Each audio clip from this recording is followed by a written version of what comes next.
Well, good afternoon, everyone.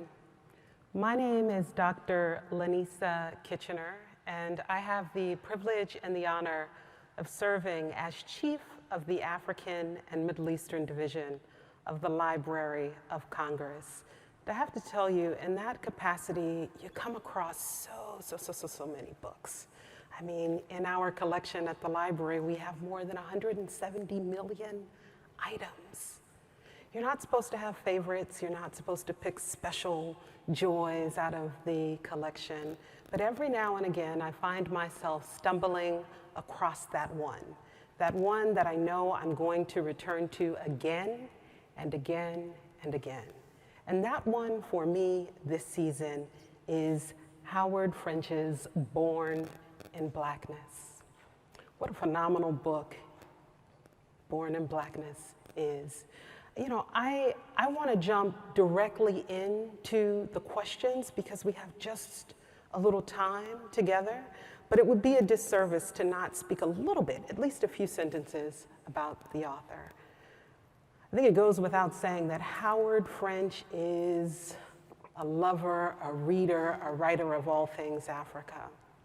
He started his career, so far as I understand it, really in academia as an instructor at a university in Ivory Coast. And from there took up journalism, and from there, the essence of writing Africa and more. He's also written about Asia. I'd like to jump right in, if I may, and turn to you, Howard, and ask, how did this book of 500 pages nearly, how did it come into the making? Thank you, Lanisa. Dr. Kitchener, what a generous introduction. Thank you all for coming out on Labor Day weekend.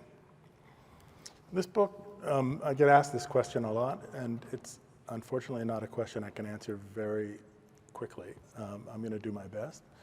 It sort of pulls on three threads of experience. The first is biographical. I come from, on my mother's side, a family of people descended from enslavement in Virginia, and that story is told in the book. And so from an early age, I was interested in slavery. Slavery was a topic of conversation around the dinner table in my family. Our home in Virginia is filled with pictures of ancestors who were subjected to slavery or people who emerged very soon thereafter, after abolition. The second strand that this book pulls on is a professional background as a journalist. Prior to that, actually, as you introduced me, as someone who worked in academia in Africa, but most particularly as a journalist in the regions of Africa that served as the wellsprings of most of the humanity that became entrapped in the transatlantic slave trade. And so I speak there of West Africa and Central Africa. I worked as a foreign correspondent, first actually as a freelance writer, and then later as a foreign correspondent for the New York Times in two separate periods of time in my life in those two regions. The third strand is the least obvious and least predictable. It certainly won't be anticipated by many of you if you don't know anything already about me. And that is sort of stems from work on my previous book, which is on the face of it unrelated to Africa. It's a book about Chinese history. And as I was researching that book, combing through archives, I came across accounts of Portuguese exploration in the 15th century, in which I discovered, to my grand surprise, that unlike the ways most of us, I believe, have been taught, the Portuguese in the so-called age of exploration were not rushing to Asia. They were not hell-bent even on reaching Asia. They did not see Africa as an obstacle, simply to be circumnavigated, which is kind of those are the traditional byways of talking about the beginnings of the modern age. And I learned this thinking about how Europe connected with Asia and discovering the accounts of the Portuguese themselves in their own language, written contemporaneously in the 15th century, of prolonged and determined attempts to connect with Africa. And this just knocked my socks off and created a kind of bookmark in my brain, if you will, that, okay, I'm in the midst of a present book project, but this is something I have to return to. And so that's kind of, as you know, as a reader of the book, kind of the genesis story of the modern age that we get into in great depth through the 500 pages of this book.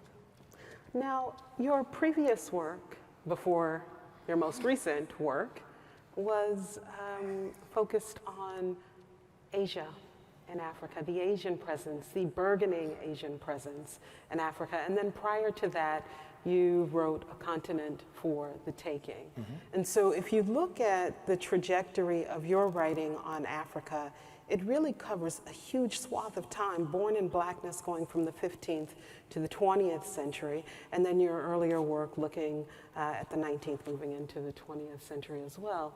You know, there's a long arc of history, but Born in Blackness does something, I think, very particular, which is recovery work. Mm-hmm. It's recovering a history that, in many ways, is misunderstood, understudied, overlooked. What do you hope for readers to take away from the long arc of your writing, but particularly from Born in Blackness?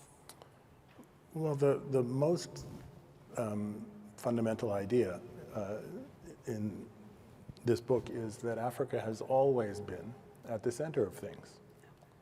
And it's very hard for us here today and in our daily lives and even in our professional lives, as readers even, as good readers, to stay mindful of that, because so much of the flow of information that we bathe in works to downplay the centrality and the importance of Africa in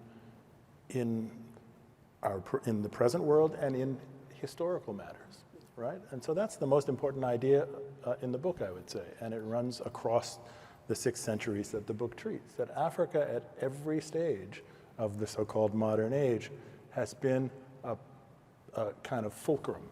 It's been a place where important things have happened, transformational things have happened, that without Africa, and I insist on this in my title, without Africa and without Africans, nothing that we take for granted today in our lives would ever have come about along the timetable that it occurred. And so what do I mean by nothing? I mean, there would be no West. We use the word West in common everyday conversations without ever stopping to think what it means. I'll define it for you. The West is a condominium between Western Atlantic-facing Europe and most essentially the so-called New World, but most essentially North America, and that this economic cultural space came about through the brutal catalyzing force of Africa and Africans, that it was the transmission of people in chains across the Atlantic that made the so-called settling of the West possible, that made the West economically profitable. There's a word in French that works better than profitable, that you can, even if you don't speak French, you can hear the significance. Rentable, rentable. It made the plantation spaces of the eastern seaboard of the United States viable economically. We cannot imagine the clearing of the wilderness, the kinds of stories we hear in our fables about the founding of this country, as having been possible on the timeline and on the scale that took place without the input of Africans. We cannot imagine the generation of wealth through first sugar in the West Indies and in Brazil, and then subsequently through cotton and other commodities in the United States, actually prior to cotton, things more fundamental like rice, like what people ate in this country in the founding decades of the United States. These things were all generated by Africans. And so to come back to your question and to put a fine point on it, almost everything that is important in terms of the dynamics of modern society can be traced back to this this deduction, this the word isn't coming to me now, but the seizure of human resources and their transportation out of Africa to the New World, and they're putting these people, these millions of people, to work for the purpose of wealth creation. Sure. And the book, your response there makes me think about how the book takes Lancaster, England to task, not necessarily being the site of industrialization in the ways that we know it if we start the story a bit earlier. Sure. And everything from our diet, from our language, from our daily habits and routines have roots in Africa with African people and throughout the Caribbean, and also roots in the plantation system. Can you talk a little bit about your process? You've talked about how the book came about, but this is 500 pages of a comprehensive history. I'd love to have you speak a little bit about technique, process. How did you, I mean, some of it comes through in the book, but we have you here, so it'd be wonderful for you to just speak to the process of it. I want to repair my faulty memory first.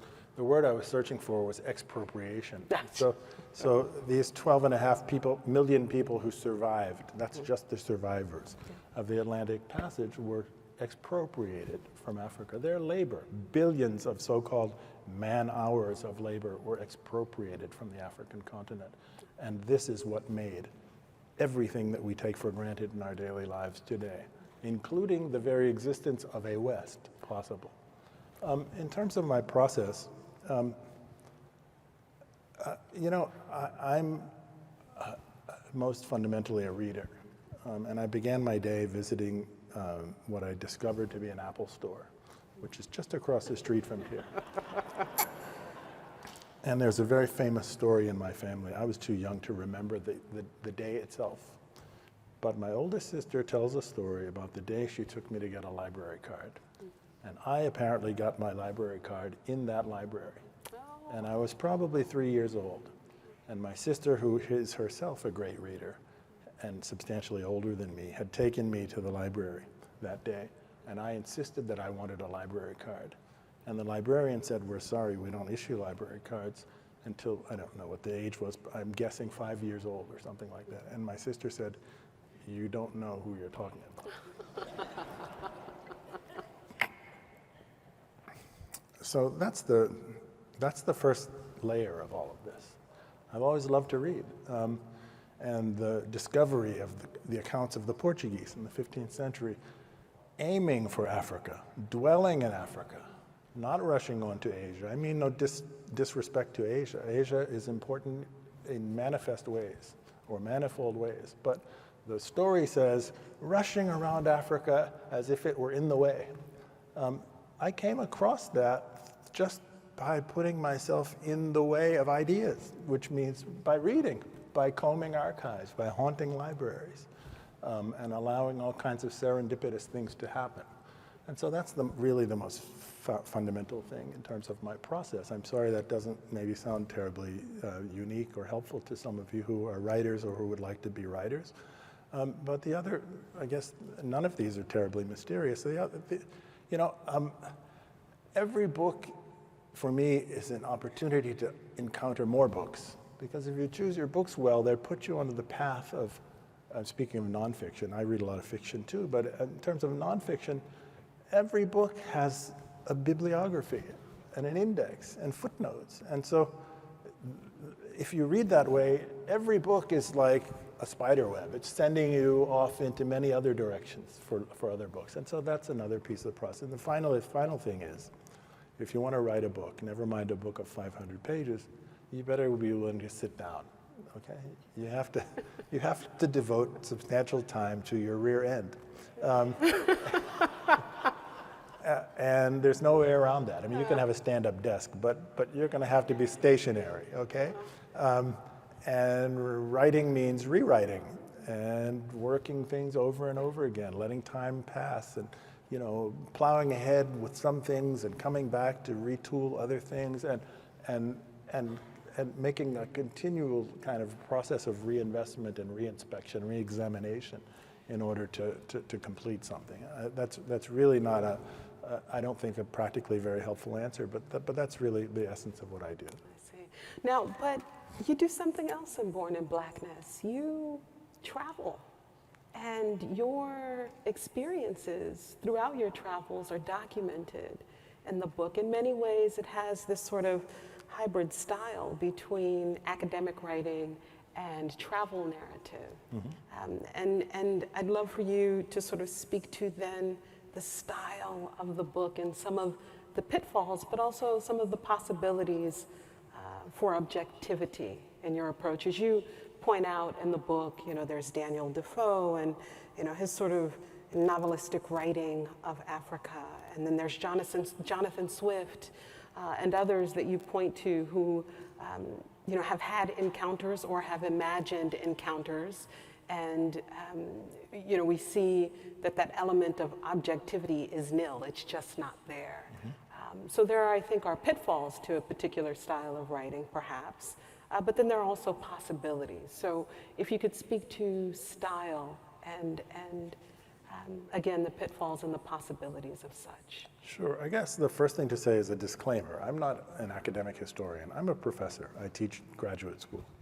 But I teach in the field of journalism. And that is very different from most fields of what we call scholarly endeavor. I have no professional training as a historian. I have been very fortunate to kind of work my way gradually into the business, if you will, of writing histories. My last certainly last three books have each gotten deeper and deeper, gone further and further in the direction of outright history. And this book is most importantly a work of history. There are travel elements to it, but the bulk of the book is a serious attempt at history, with all of my personal limitations in terms of scholarly background. A challenge of this book to me, in addition to not wanting to pose as an academic historian, I make no claims of that, was I felt like I have one shot to tell a grand story of our arrival in the present. And as I say in the opening lines of the book, that strategically, one of the most important things for me was knowing where to start this story. And so I start the story in the year mentioned on the title of the book, 1471, which was when the Portuguese finally discover, after decades of trying, and I mean decades of trying, find a source of enormous material wealth in gold in the place we presently know of as Ghana in West Africa, right? So I situate the place and time there, but I have, as you know, lots of different ages to deal with and lots of different geographies to deal with. And I thought, partly biased by my journalism background and the approach I took to some of my previous books, I thought that there's so much information in this book that if I don't leaven it with the occasional story and with the occasional setting of scene or postcard or kind of personal experience or narrative, and very late in the book, family account, then a lot of readers will be deterred. There's just so much ground to cover in 600 years of history, and talking about West and Central Africa and Western Europe and first Brazil and then the Caribbean and then continental North America. That's the kind of arc that I travel. And that if I don't pull the reader in a visceral way, then no matter how rich the information is, some readers won't be willing to follow along completely. And so that was my goal, is to capture people for the whole ride, and using these adjuncts, meaning these tools of journalism and of travel writing, I could sustain the engagement better. Absolutely. And you do it so well, my goodness. But there is that piece you've mentioned about academic writing and pulling on history. And, there's a part in the early part of the text where, if one didn't know any better, we might read you as an art historian, because you're there talking about the importance of the Benin bronzes and their influence on Renaissance art. Later in the text, you are uncovering literary history. What would you say to emerging scholars, particularly in academia, who have a singular disciplinary focus? Because as you know, academic writing teaches, if you're in history, you cite the historians. But what you've done is much more inclusive. It really is a cross-disciplinary, multidisciplinary, interdisciplinary text on so many levels. How do you overcome, I guess, the mores and the expectations and the standards of the field to produce in this comprehensive way that you've done? Well, I should say that my book has 50 pages of footnotes. And so So, you know, it's not written in a scholarly style, but I try to back up my claims systematically by referring to the literature and referring to archival material, referring when important to primary sources. So there's that. But I think in terms of scholarly writing, I mean, this is almost, it's such a truism that it's almost a cliche, right? That academics don't write well. I don't actually find that necessarily to be true. There's plenty of bad academic writing. But I've read lots of really, really good scholarly history, or I should say history written by scholarly historians. I've read lots of formative things for me that I didn't feel like I was at the dentist at all. I was reading this with pleasure, right?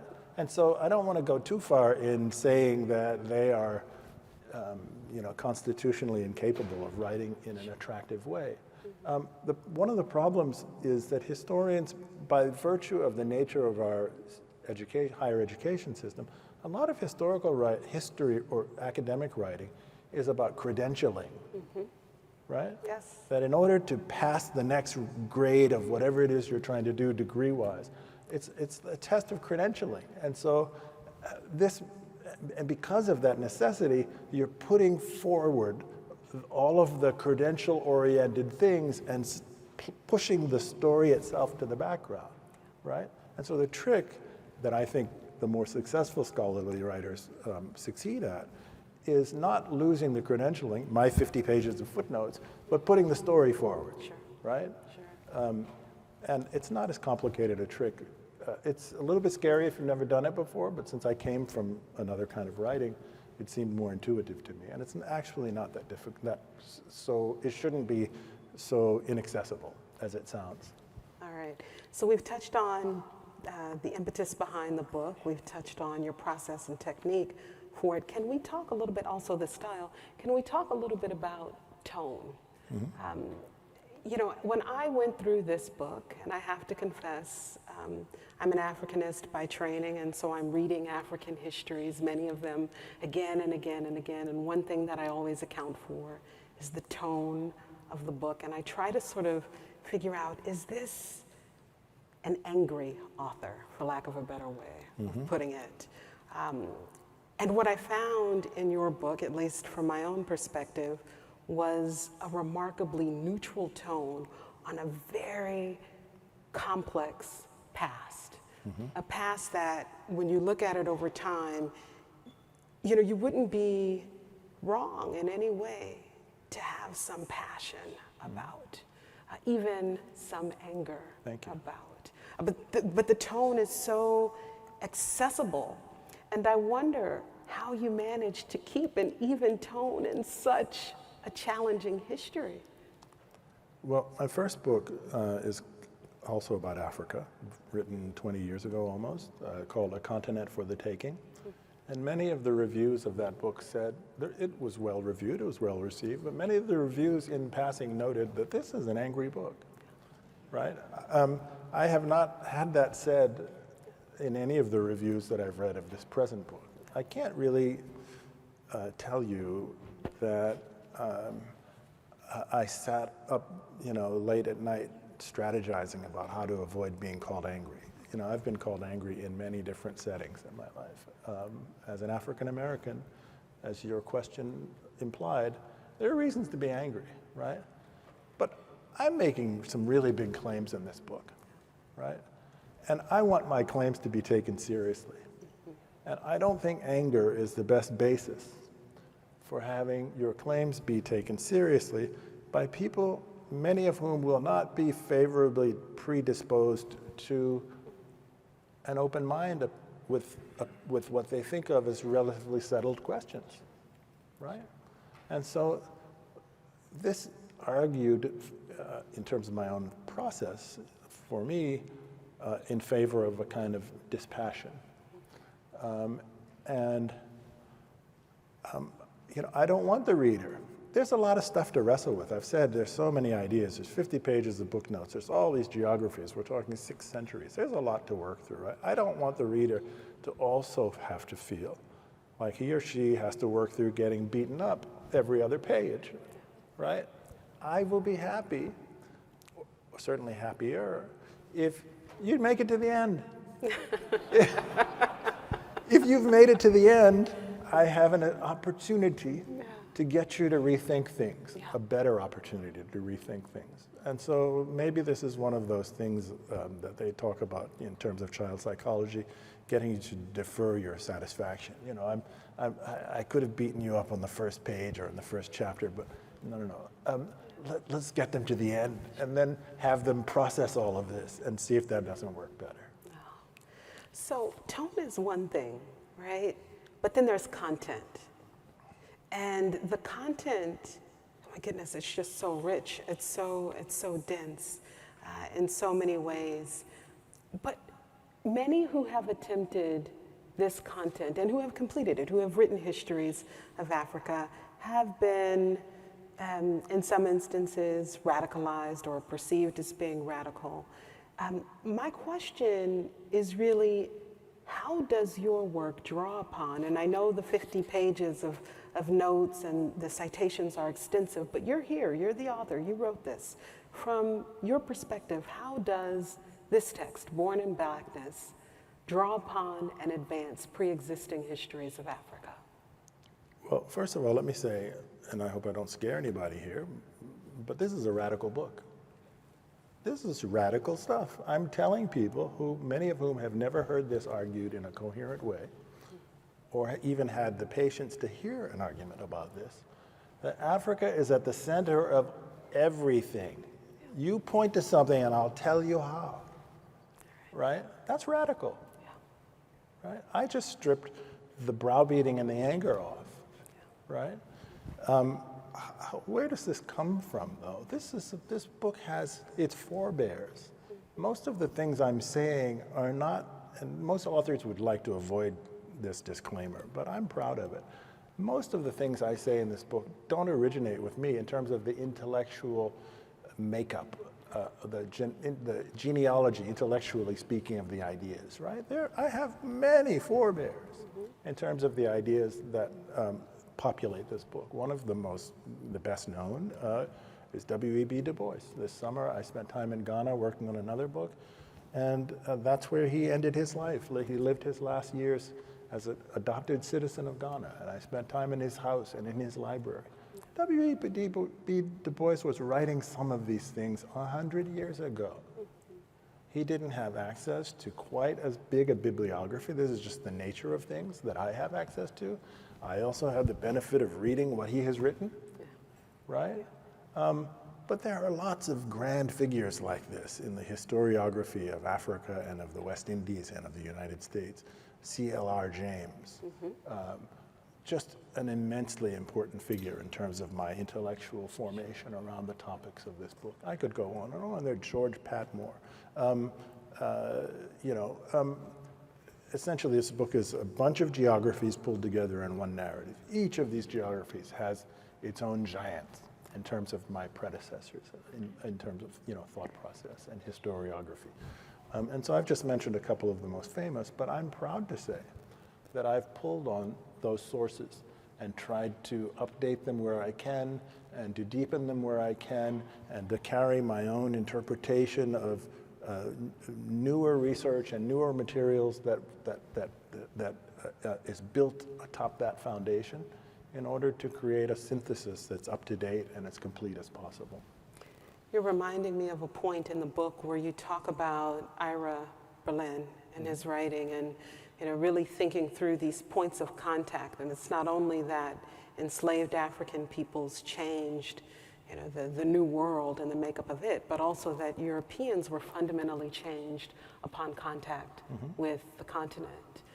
And I do think that that's an important expansion of Berlin's work that certainly is worthy of noting here. Let me interrupt you just very quickly to say, so right around that point in the book, I quote Toni Morrison, and I can't pull the exact quote out of the air here for you. But around that idea, I quote Toni Morrison to the effect that says, people who came from Africa are the pot in which American culture was cooked. That's true. I was in Scotland last week, and I made this point in Scotland. And the audience, I don't think, had ever thought of this before. What do you think what is the most important thing that differentiates what we call Americans from Europeans?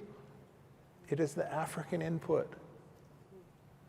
The most distinctive features of American music relate to Africa. The most distinctive things about American language relate to Africa.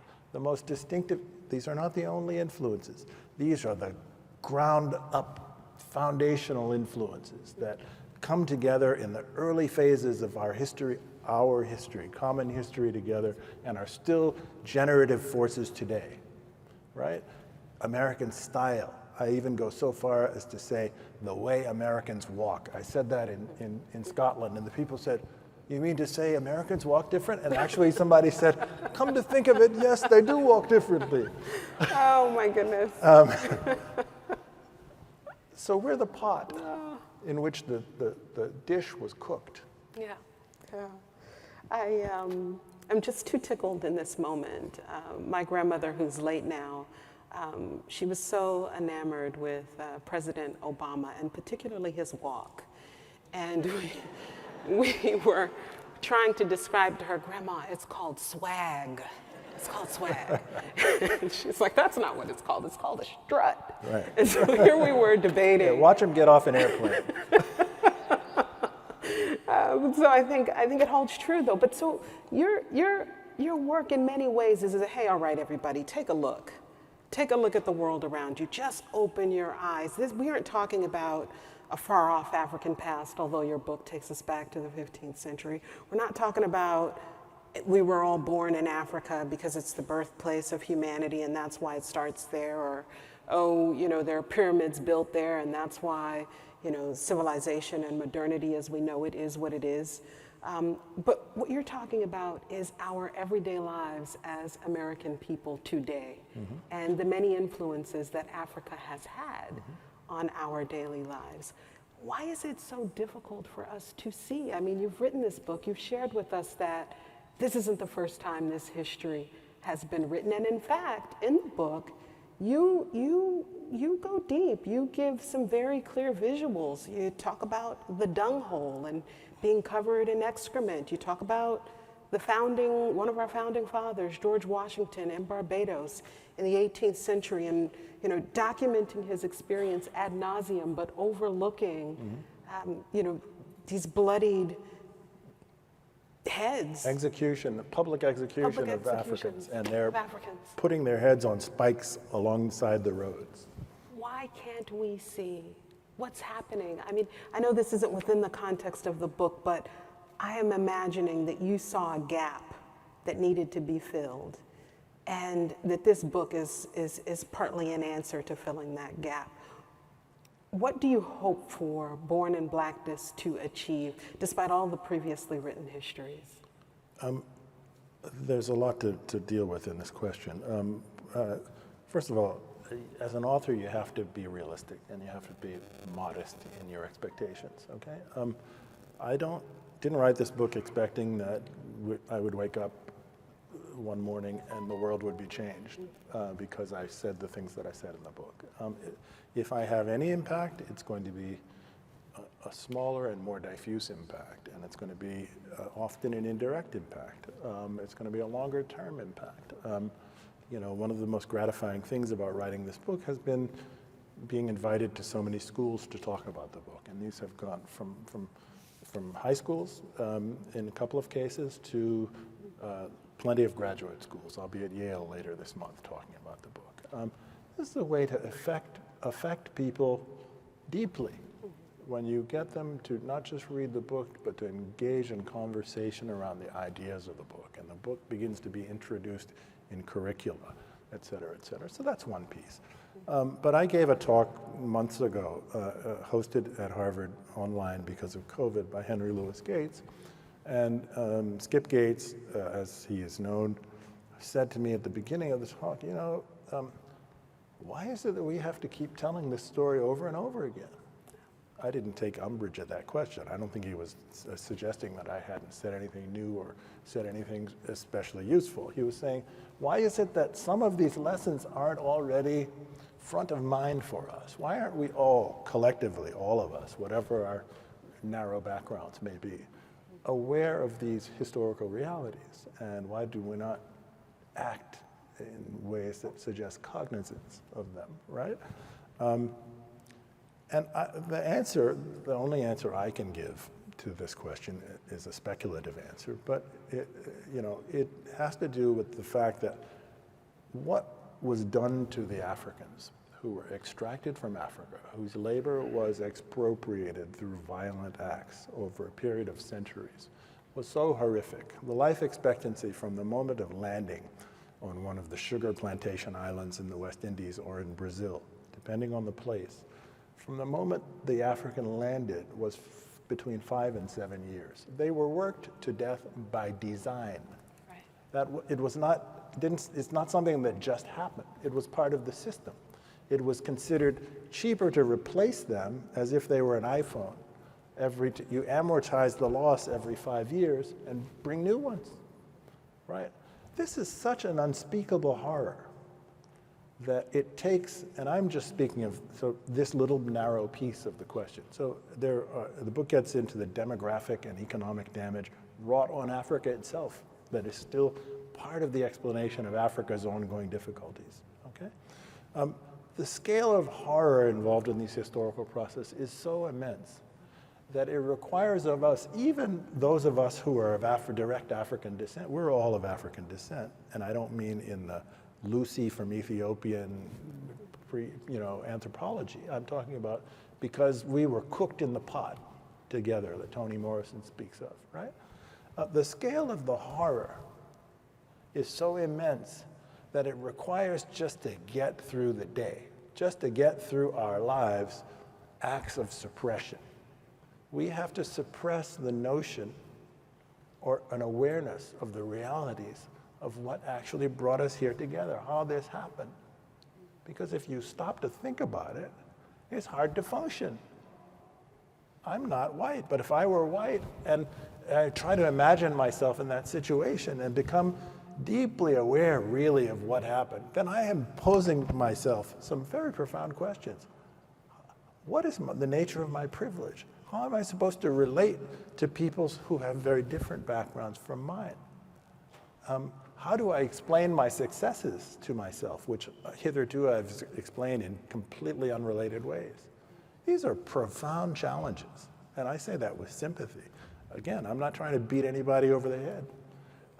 And so the reason we have to keep relearning it and keep reintroducing these ideas and keep experimenting with ways of telling these truths is because they are so hard to digest in the first place, because they challenge our very fiber, our very ability to get through life. The scale of the horror is so immense that we have to keep as much of it as possible out of mind most of the time.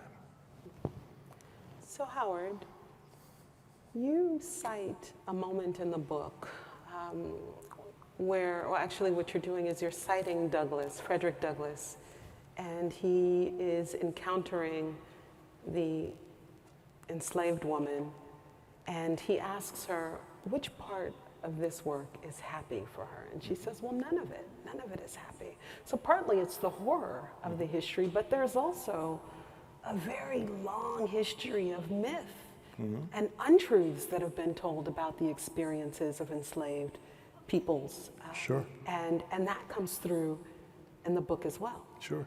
So the Frederick Douglass story goes like this. He's walking somewhere and he encounters Frederick Douglass was himself a slave for part of his life. He encounters a black enslaved woman who is singing. And he says to her, and apparently happy, and he says to her, which part of being a slave makes you happy? And she says, no part of being a slave makes me happy. She's doing the work of suppression that I just spoke about too. She got to get through the day too. She has to survive too, right? And so she's singing and smiling not because she's happy about being enslaved. She's singing and smiling because she's a human being, right? So there's that.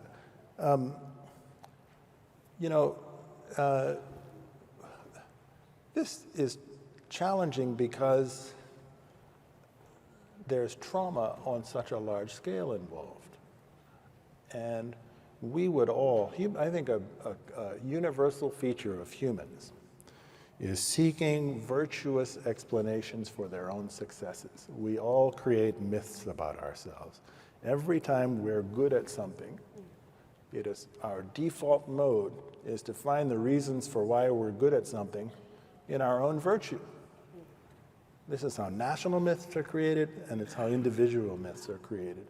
And in doing that, everyone everywhere is pushing the uglier, the less noble, the less attractive, the less praiseworthy features of their past or of their behavior out of the picture a little bit. Because this is such a grotesque, such a monstrous thing that we're talking about, hundreds of years of enslavement of people, a system designed to kill people through labor, a lot of effort is required at suppression. Absolutely. There's another point in the book where you quote an enslaved African man, and he's speaking about the English, how they control the man, the land, the wind, the air, everything is in the hands of the English. And what I felt when I came across that particular section was not only do you recover this very complex, lengthy past, but you also give voice to the enslaved, letting their stories resonate through their words, through the text. And I think that's just a remarkably powerful element. I'm getting the cue that we have only a few moments left. That's one of my favorite anecdotes in the entire book. So it's a powerful one. So it's another encounter with an enslaved person. Yeah. And I think it was, from memory, it was on one of the Lesser Antilles, one of the smaller islands. And this black man is talking about the wickedness of the English. Yeah. And the wickedness of the English, as he understood it, was that they measure every single thing for profit. Everything. Every single feature of life is being measured with a view toward profit. And since the word modernity is in the title of this book, I'm not saying what I'm about to say because I want to judge the English or judge the West in any grand way. But that's a feature of modernity. This is what modernity is, in part, right? Everything is reduced to an economic feature of life and is measurable and can be understood in terms of profit. And when you let that run away without other human considerations, you end up with horror. This, I think, will have to be my last question since we're down to our final 2 minutes. Geez, time flies. There's a moment in the text where you cite James Baldwin in response to the argument that, our founding fathers and those who had gone before were products of their time.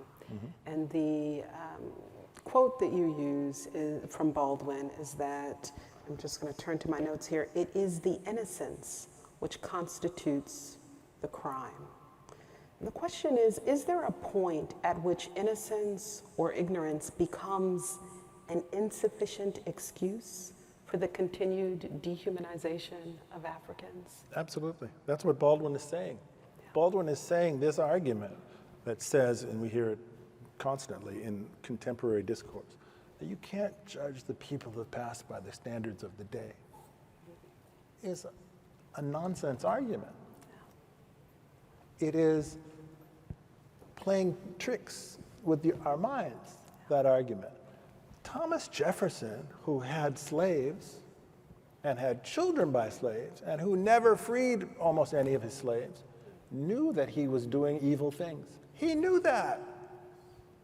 And you can find that in some of his, because he's a versatile person, not all of his writings, but some of his writings make that very clear, that slavery isn't evil and we have to get away from this, even though he was profiting, building one of the grand estates in the America of that day and having a parallel family by enslaved people, right?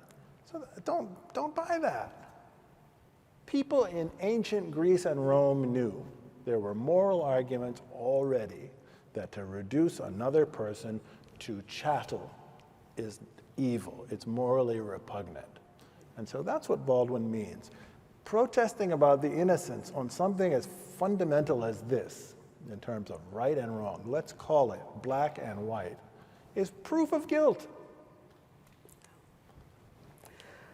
Oh my goodness.